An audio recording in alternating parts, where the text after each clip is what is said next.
Yeah, as you might have figured out, this is chapter 6 of the Language and Music book. And in this chapter, we're going to talk about the minor scale, minor keys.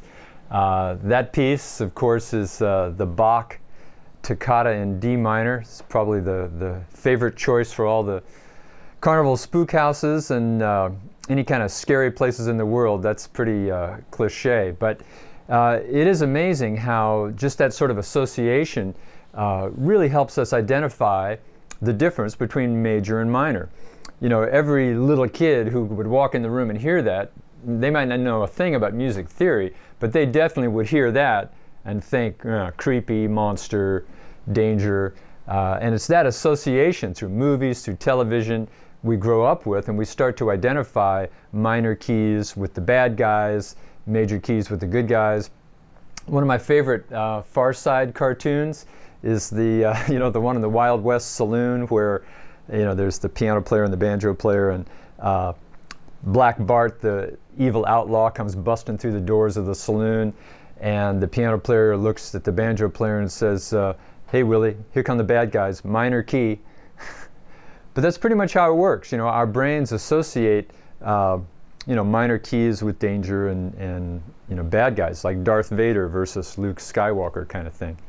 But I mean, it's kind of too bad that it's that way, because actually minor keys can also have a real sort of awesome sound to them. You know, they can have a more contemplative, more get inside myself and think about this, more meditative kind of feeling. So there's a lot of uses. Minor keys shouldn't just be for the bad guys.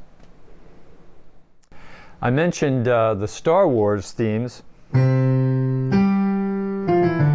Luke Skywalker versus Darth Vader.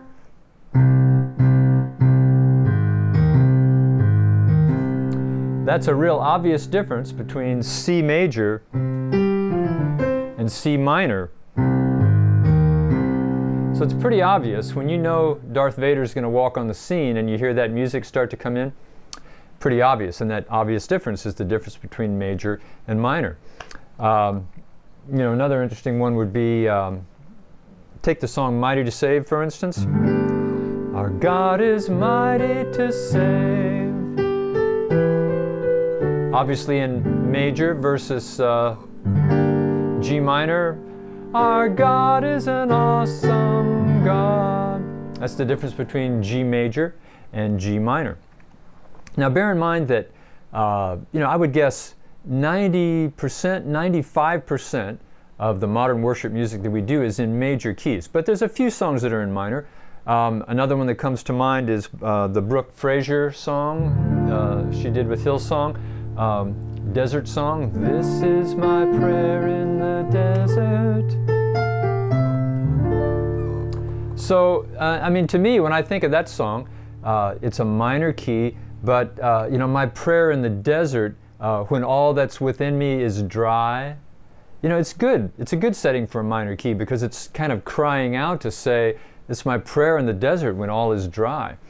But interesting point, though, that's a song, and a lot of songs do this, where the verse is in minor, where you're crying out in the desert, but then when it comes to the resolution in the chorus, I will give praise, I will give praise, I will give praise.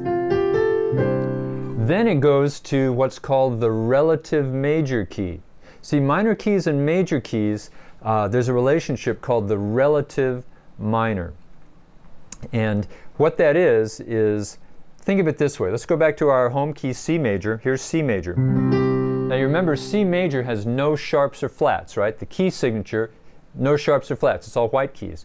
Well, there's a relative minor key to C major, and that relative minor key is A minor. You'll always find, it's a good rule to grab, it's in your language and music workbook, the relative minor is always found a minor third below the major. So let's look. Here's middle C. That's the root note of C major.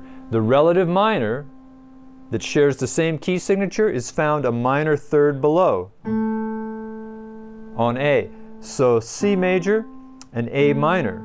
That's the relative minor. Let's go to G, for instance. Here's G. G major. The relative minor is E minor. So those two keys share the same key signature. And if you look at the chart in the book, you'll see there's all the key signatures there with the major key and the relative minor key. Now, let's do what we did before. Remember when we started off on the major scale? We started on middle C and we walked up the white keys. Let's do the same thing. We're going to go to A minor. So we're going to start on A, and we're going to walk up the white keys.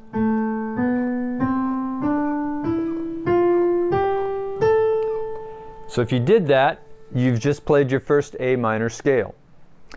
Now, if you look at that chart in the book of the whole steps and half steps, just like major scales, minor scales have a specific set of whole steps and half steps that make a minor scale minor. And the main key you have to remember is it's the quality of the third. This is one of those axioms you just have to memorize. It's the quality of the third degree that makes a minor scale minor. So here's, that's the major third in C major. That's the minor third in A minor. And this is true of every minor key you come to. It's going to have the lowered version. Now watch this, for instance. If I just stay on C for a second, there's that major third. If I lower that by a half step, now I'm implying C minor. Remember that, that little bit that I showed you before with 2001? C major to C minor. I'm just lowering the third a half step. C minor to C major, I'm raising the third back a half step. That is the difference between major and minor. It's the quality of the third. Okay? That's true of all minor keys.